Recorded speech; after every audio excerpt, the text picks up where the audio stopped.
Fox 46's Derek Dellinger has been covering the leak for months now and joins us live tonight in Huntersville. And Derek, those who still have questions about the leak have a lot of similar questions about this hack.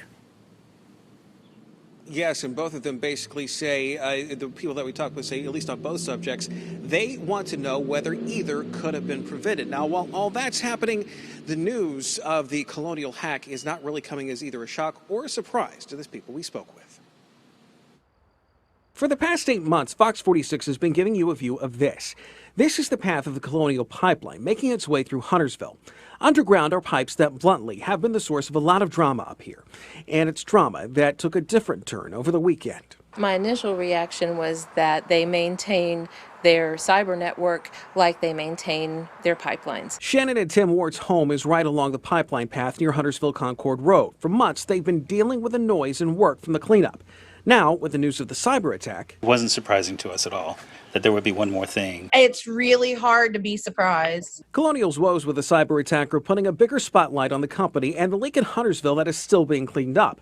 More than 1 million gallons of gas have been recovered, and as of the latest update, with the discovery of gas found deeper than anticipated, there's no word on how much that total might be underground. Colonial, speaking to the cyber attack, says our primary focus remains the safe and efficient restoration of service to our pipeline system while minimizing disruption to our customers and all those who rely on Colonial Pipeline.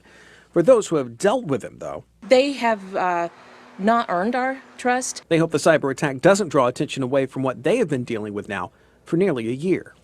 Had they just listened to us and our concerns, maybe they could have taken stuff back as best practices, and who knows, maybe we wouldn't be in this hot mess that we are now.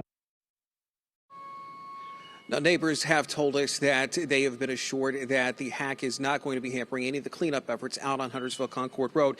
We did report last month, though, that Colonial have been invited to attend one of 2 Huntersville meetings. Now, there was a Huntersville Town Board meeting last week. There's another one scheduled one for this week. They didn't go to the one last week, and we got a word tonight from Mayor John Anarelli. He said, and I quote, as of today, they, referring to Colonial, will not be there. There is no word yet on when they might show up at a next Huntersville Town Board meeting to address the issues related specifically with the leak.